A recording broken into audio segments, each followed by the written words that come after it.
In our study of rational functions, we've talked about a lot. We've talked about poles, classifying them as holes, vertical asymptotes, finding horizontal asymptotes, talking about behavior near vertical asymptotes. There's a lot, right? And so now, again, the ultimate goal of all this is to be able to take an algebraic representation of a rational function and produce the graph from it. We can, of course, check it I guess, our graph that we made using Desmos or another graphing utility, and that'll be just fine. Now, here's the process that we kind of walk through to find the pieces of a rational function. Okay, we found the domain and poles, found the reduced form, classified the poles as vertical asymptotes or holes, right? Found the horizontal asymptotes, and then talked about the behavior near the vertical asymptotes. That's what we did. Now, to kind of finish everything off, I would recommend doing the following. Find all intercepts, x-intercepts, y-intercepts, okay? And then after that, make sure that on either side of the vertical asymptote, just so you have the shape of the function right, plot 3 points on both sides, or on each of the sides of the vertical asymptotes, okay? And then again, idea with asymptotes is you hug them as you go away from the origin, so make sure that happens. Okay,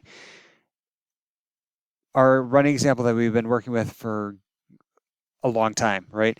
We found the domain, vertical asymptotes, holes, and all this stuff. And the last video, we found the behavior near them, near the vertical asymptote, right? So let's put all these pieces together, okay? First, I know I have a vertical asymptote at x is equal to 0. So I'm going to put that vertical line on here just like so. Okay, horizontal asymptote at y is equal to -1. Again, these indicate long-term behavior. Okay, hole at 2, -2. Put a hole there. All right, intercepts. Okay, now this is, so the only intercept that I would get is, actually I get 2 of them. So if I set r of x equal to 0, I would just say, you know, x plus 2 over -x would equal 0. This one doesn't really contribute anything. So then I'm just finding where the numerator is equal to 0, and that would give me that x is equal to -2. That's how I got the intercept. So I can plot that point, okay? And I misspoke earlier. I said we would get 2 of them. Okay, why don't we get a second intercept? Why don't we get a y-intercept? Well, because we have a vertical asymptote there, right? We can't cross a vertical asymptote. You can cross horizontals, okay? Now, aside from this, I'm going to plot some additional points. And for time purposes, I only did 2 of them.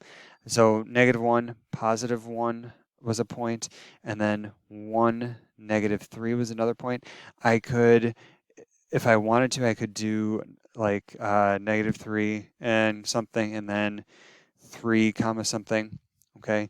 I certainly could. And if you did, you get these points. So I guess as long as I have them, I'll just plot them, okay? 5/3 is 1 and 2/3 is right about there, say, okay? And so the other thing that we didn't show here was the behavior on each side of the vertical asymptote. So in the last video at the end, right, we said as we approach 0 from the left side, it goes to positive infinity. So what I would do is on the left side of 0, I would just make a little note that it's going to go up. And then similarly on the right side, I found that it would go down to -infinity. So I would just make those marks there. And then from there, I would let the asymptotes be my guide, as well as the points that I found. Okay, so I would say for from the left side, I would have to hug my asymptote, my horizontal asymptote, hit my points, and then as I get close to 0, I have to shoot up to positive infinity, and that would be what the function on the left side of 0 looks like. And on the right side of 0, again, oops, extend down towards -infinity and then hit my points. Don't go through the hole, right? That's why it's called a hole. And then as I go to the right, make sure to hug that asymptote, that horizontal asymptote. And remember your lines, your arrows at the ends, and we're good. So yay, 5 videos, God knows how many minutes to get this beautiful function. Should we do another one? Hopefully in less time? I think we should. Okay, here we go. All right, so first is factor. One of my favorite F words. Okay, so let's go ahead and factor this. If I factor this, numerator is going to factor as x plus 3, x plus minus 2, and then the denominator I'd have to do factoring by grouping. So this is going to give me x squared, x plus 3, and then minus 1 times x plus 3. Okay, and then if I factor further, this is going to be x plus 3, x minus 2 over x plus 3, x squared minus 1, and I need to factor that further. So last step here for factoring is x plus 3, x minus 2, and then x plus 3, and x minus 1, x plus 1.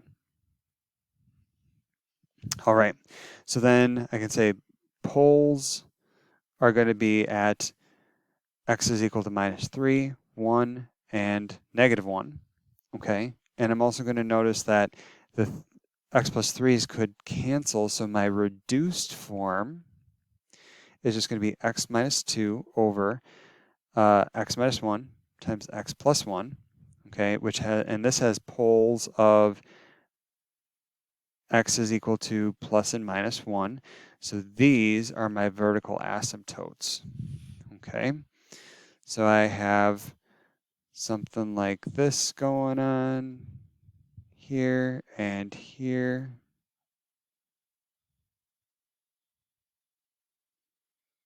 Okay, and then since negative 3 canceled out, oh, that's interesting. Since negative 3 canceled out, I'm going to have a hole here at 3 comma r of negative 3. So negative 3 comma negative 5/8, which is, let's see, so 1, 2, 3, negative 5/8 is about a half, so I'll put it right about there. Okay, so I found vertical asymptotes, holes I need to do behavior near vertical asymptotes. Okay. But then after this, now I think it's going to be easiest for me just to find the horizontal asymptote. So the numerator degree is 2, denominator degree is 3, so n is less than m. So that means I have a horizontal asymptote at y is equal to 0. Okay, and I'm going to put that on here as well. So the x-axis is a horizontal asymptote. Okay, this is super interesting so far. And next is to find the behavior on each side of the vertical asymptotes. So near the vertical asymptotes. Okay, so we have 2 of them. X approaches negative 1 from the left. X approaches negative 1 from the right. And then x approaches 1 from the left, and then x approaches 1 from the right. Okay, where does the y value go in each of these cases? Y approaches. Okay, and so I'm just going to take a sample value.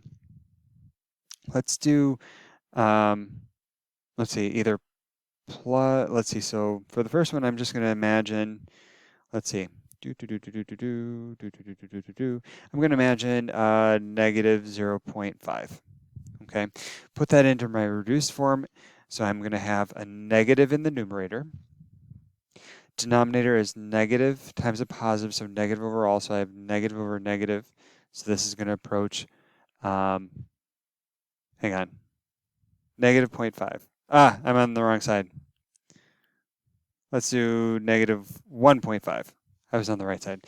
So that would have been positive infinity. Okay. Over on this side, negative 1.5.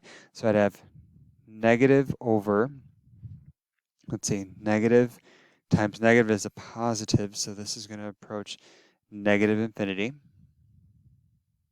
Okay.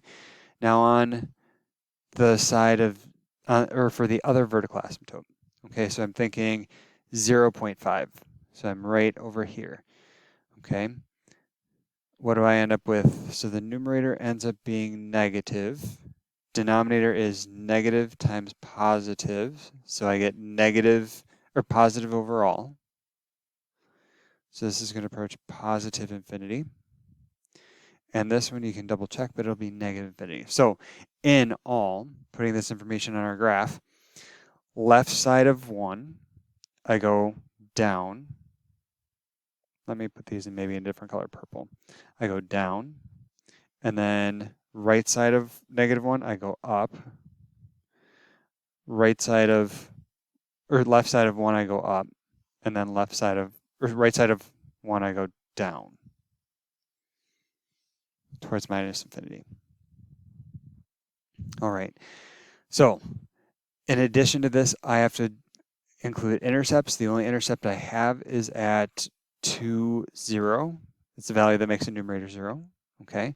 And then for time purposes, I'm going to say I'm not going to plot points, but I would encourage you to get a little table of values going and do something like, let's see, we could do -2 and -3, get the y values for those, and then maybe like 0.5, 0, and -0.5, 0, and 0.5.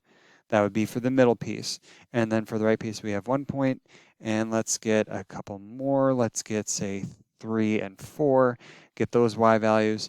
And what we would end up with is, actually, this one actually is kind of interesting. 2.5. And let's do 3. Nope. JK. Let's do 1.5 and 3. Okay. What we end up with is a function that looks like this.